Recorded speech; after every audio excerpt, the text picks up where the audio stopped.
Well, hey, everybody. I am so glad that you're back and joining us again. And today I'm really excited to be chatting with Hope Flansburg. Yeah. Hope is a wellness coach and she is an author as well. If you want to hold up your books, Hope, we can see them. She is the author of two fiction books, so a little bit different from everybody else we've been talking to recently. And these are romances. Yeah. Yeah, fiction romance with a twist, and I'll go into the twist later on. Yeah. So, but Piece by Piece and Angel Kisses, her two books. But welcome, Hope. It's Thank good to have you. you here. Yeah, thank you for having me on. It truly, it's an honor. I enjoy connecting with other people who are inspiring and empowering and making an impact on the world around them. And with your upcoming book launch, I'm thrilled to Oh, be here. my So, book. Yay. Which is, yay. I mean, by now you all should know about it, but Smudge Pages. So we are yeah, actually tell us first about yourself. Just a little bit about yourself, Hope, who you are, what you do, and that kind of Well, thing. like Amy mentioned, I'm a wellness and self-care educator. I'm a motivational speaker, and I am the owner of Hope for Health Wellness. My husband and I, we are a blended family. We have 4 adult daughters, 2 son-in-laws, and 4 grandchildren. So, a little history. I spent 11 years in the fitness industry before I transitioned into human services about 13 years ago, where I worked with families and youth at risk. So between the combination of the two, I personally and professionally, I just life changed, went in a certain direction, and I started my business Hope for Health Wellness 4 years ago as an opportunity to collaborate with other professionals to provide a safe space for connection and education on self-care and alternative options for emotional and physical health and wellness. Cool. And do you focus primarily on those at-risk people groups or everybody? Not anymore. So I left human services just recently this last year. We're in the middle of a transition and a move. So right now my business is directly focused on women's wellness. Hopefully I will transition in the next several years and start bringing in men's wellness as well, because it is the information that I offer. Basically, my education is teaching and educating people on the impacts that stress has on our emotional and physical health, and learning biochemically, biology wise, how our body and the systems of our body work together as a whole. And our emotional health affects our physical health and vice versa, and how it all affects our spiritual and soul health. It's all So, connected. We're not disjointed. When we look at ourselves, we are spirit, soul, and body. yes. So really focus on that, which is extremely important for men as well.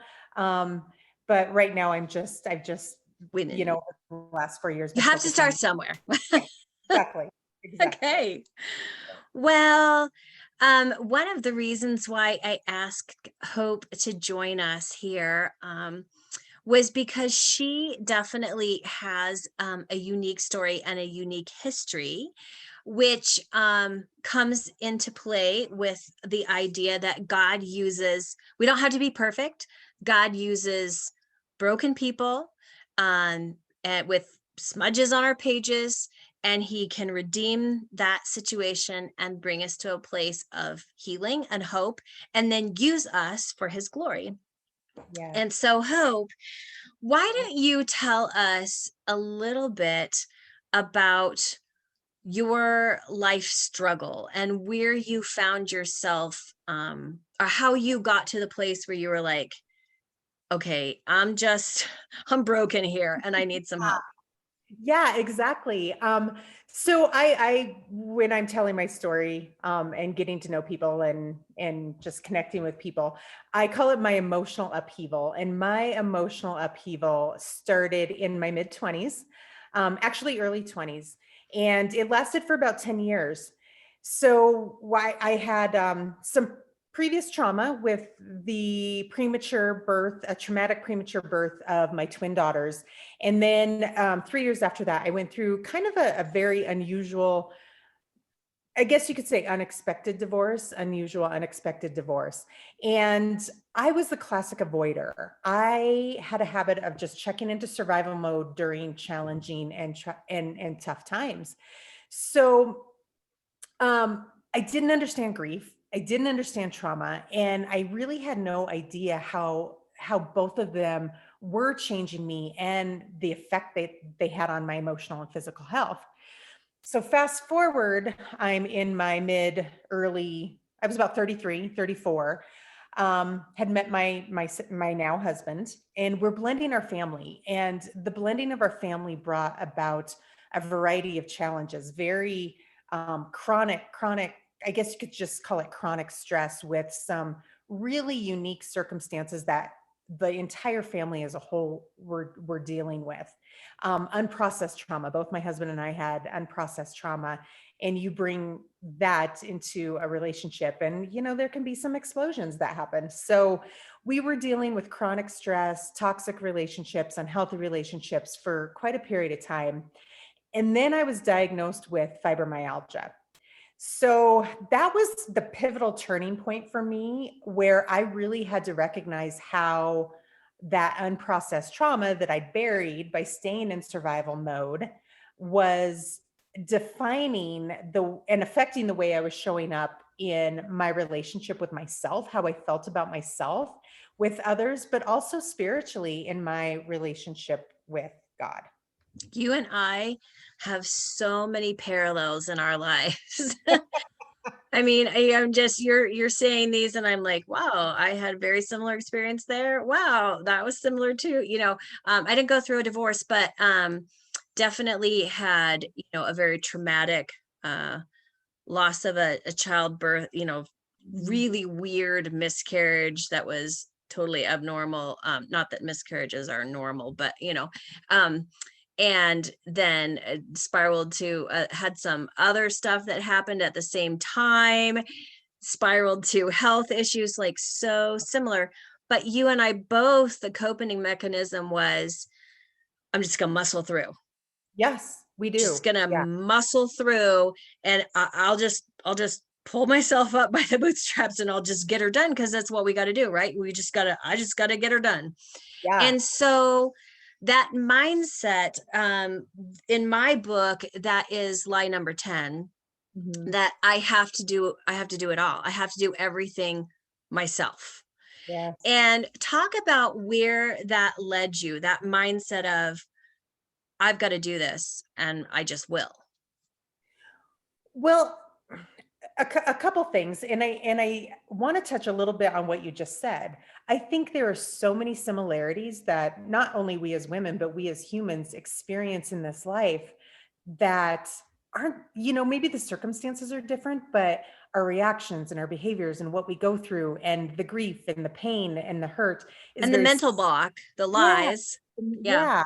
But we aren't talking about it. And that's what I absolutely love about, your book and what you're doing is you're bringing a voice to this. So we don't have to feel alone in it, because that's where I was. I felt very alone in it. I felt like I was the only one going through it, which Yes. can be a little ego driven. I admit it on my part. No, I don't think so, because that's the whole reason I wrote this book. Was I felt the same way, and it was like, Yeah. people need to know they're not the only one. This is a condition common to the human race. You're not the only one, and so let's get out of that um place of, oh, I can't tell anybody because clearly I'm the only one going through this. No, you're not. So let's just get it out in the open and get to healing. Which is why we are now sharing our stories, Yeah. is to help other people. Yep.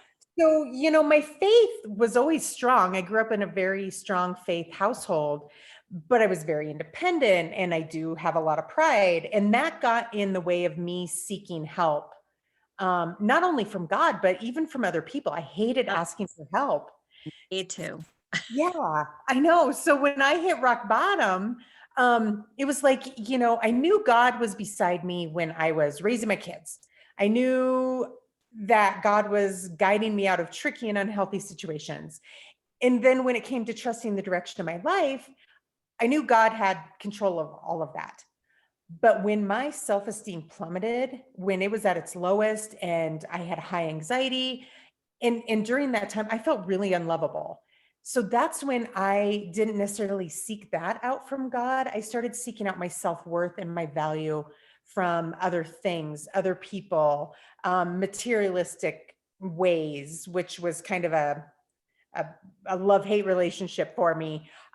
In my jobs, all of that. I needed ways to prove my self-worth. And so that was kind of where I wasn't turning towards God the way that I always had prior. Yeah. And he was right there. He was whispering, he was showing me, he was guiding me, but somewhere along the way I stopped listening. Yep. And I'm a believer that at times when and this is just from my own experience, but I've also seen it happen to people that I love and in conversations like this with other people's experiences, that when we refuse to see the messages that keep coming our way, something typically happens that forces us to pay attention. God And takes the 2x4 and beats us over yeah, the head.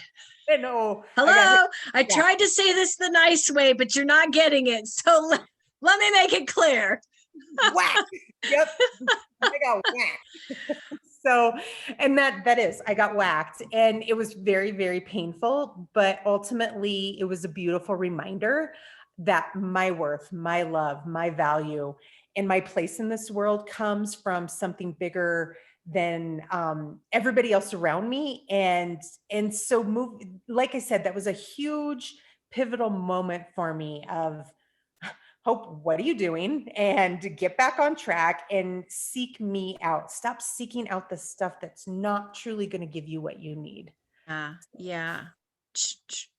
Redirect that source of hope. God is our source of hope. So you're not going to find it anywhere else. Get Yeah. back to where it can be found. Go back to the well because you're not going to find the water in the sand.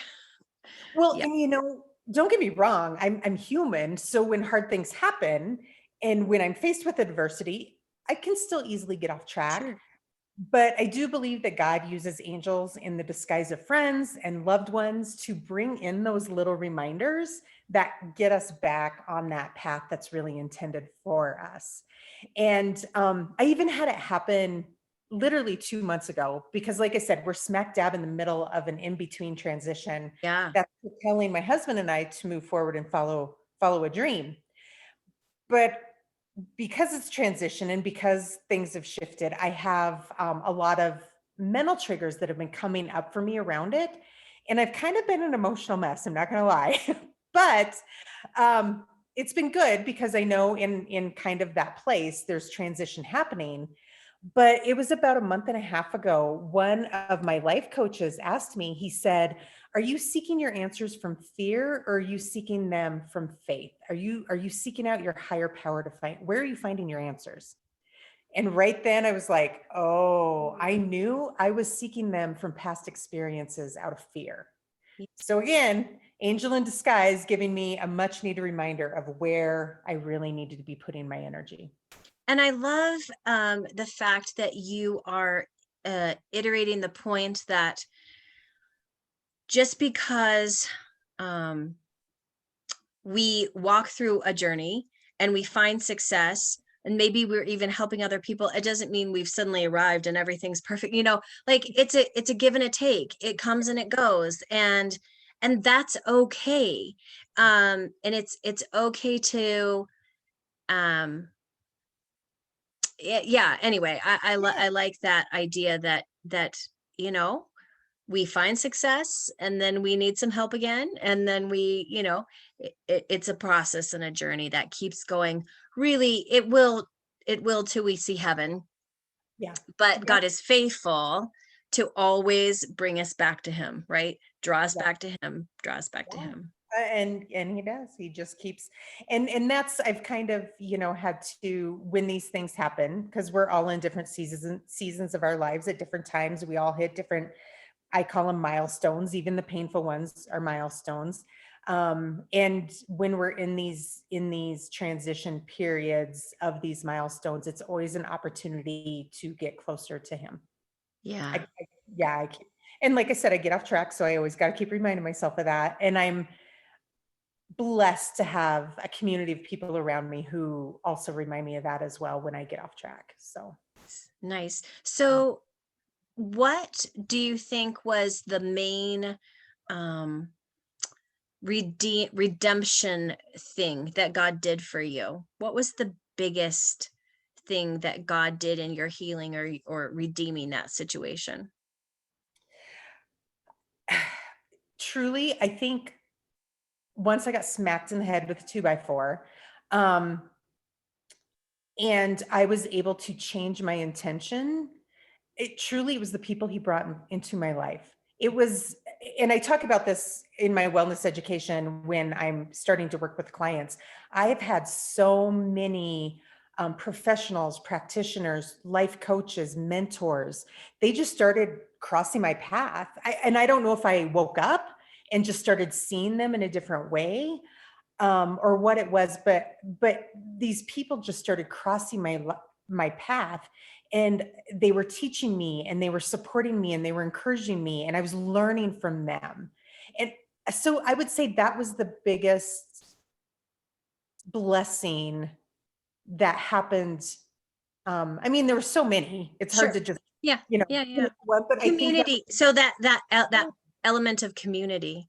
yeah, the And community and the opportunities to learn from others was huge, and the conversations that I was having with people along the way, and finding out that their stories really weren't that different from my own. sure. Yeah, well, I mean that's happening here. It's like, are we twins lost at birth? The same struggles, same personalities, same whatever. It's interesting. So in my book, it's broken down into the 5 different categories of lies, and the first one is lies of acceptance. And we are all as humans seeking community. But Yes. the first and primary community that we need to have is with the Father. Mhm. When that's in alignment, then the other community happens. It does. It Yeah. functions. And so you said it's like I suddenly woke up and suddenly it was there. Well, it's because you got that first and primary community realigned. Okay, Mhm. God, I'm hearing you now. I'm seeking you now. And so now that's on track. And so God, now everything else starts falling into place. It's so amazing how, and it doesn't matter which category of lie we're talking about. It's true for all of them.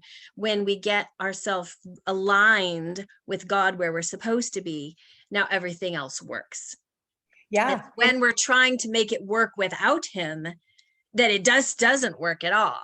yeah, you're fitting square pegs into round holes Yeah. constantly. Yeah. At least I was. Yes. But Yes. yeah, and it's funny because, like I said, that's what I was doing for those 10 years of emotional upheaval, is I was trying to fit square pegs into round holes. And when I finally remembered,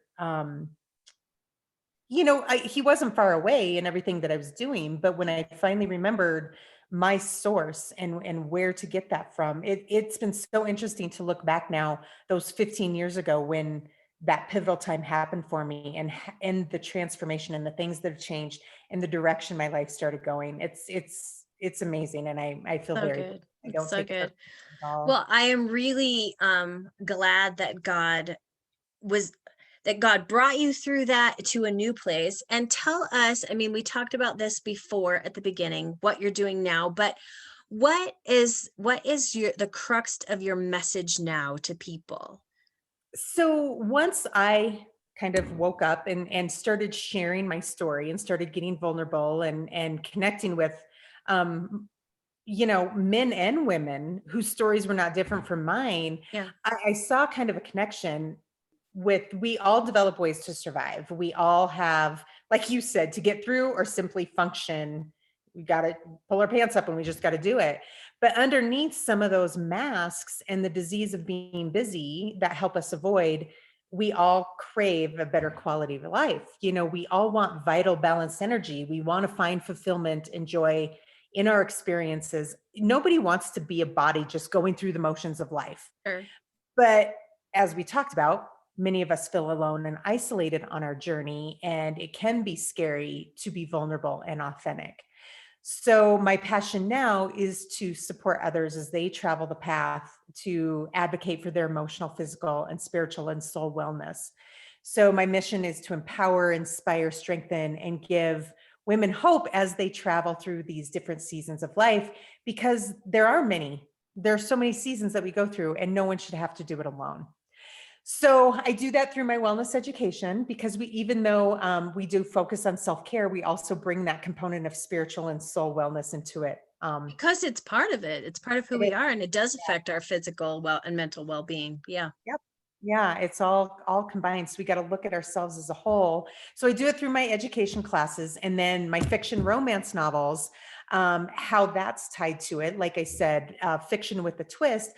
I bring a voice. My stories are about the exact scenarios that break us, what we just talked about, our past traumas, our history, the things that keep us stuck. So the stories kind of have that component to it, but it shows vulnerability, it shows courage, and it shows my characters through their healing process. So this So isn't fluff romance. not love throw, romance, not. throw in the sand, read at the beach kind of Oh, I love, trash novels. I These love are, that. well, Yeah. I know, but these are stories that, they're the pain to the healing stories themselves. Well, and I love that you said that. I'm going to use that. This is not a fluff romance. I'm going to do that. What I like to do is I like them to be used as a tool for social, emotional, and trauma awareness, while inspiring and empowering and giving hope Sure. to knowing that we can have those relationships, loving relationships with ourselves and our partners and our children and God. So I use suspense, I use darkness, lightness, and personal growth in my stories, Love it. to send the message that existing is reason enough to have abundance in this life. And out of our darkest times, out of those scenarios that break us, can come our greatest achievements. Wonderful. So good. Love it. Well, Hope, this is fun. I'm so glad we got to chat today, and you are just a very talented woman. And um, the new phase of life that's on the horizon is going to be exciting too. We Oh my won't God. get into that today. That may be a conversation for another day, but that's just another really great thing that God is leading you and your husband to do. So that's going to be exciting too. But Yeah. um, Hope is going to be providing Angel Kisses. A copy of Mhm. Angel Kisses is one of the giveaways at my book launch, as well as a health coach or a health class, one of your health classes, One of my courses, the Calm Building courses. Stress Resiliency Yes. So course. that was so generous of you. Thank you so much. Oh, And honored. I am super excited to have people joining us that night on Thursday, May 13th at 7 p.m. Mountain Time. So if you're like, ooh, I want a not fluff romance, or oh man, my health could really use a little help right now. I'd really love to see what her health coaching and courses are all about. That's your chance. You could be one of the ones to win. And if not, we'll absolutely put the links in that night so you can find her other times. But thank you, Hope. This Oh, was thank so you. great. Thank you, Amy, for all you're doing. I'm super excited for your book launch. It's a thrilling experience, and to be a part of it with you, I can't wait. I'm looking forward to it. Well, thanks so much. And we will chat again, hopefully another time when you're ready to tell us about the next fun thing you're doing. Yeah. All right. Thank you.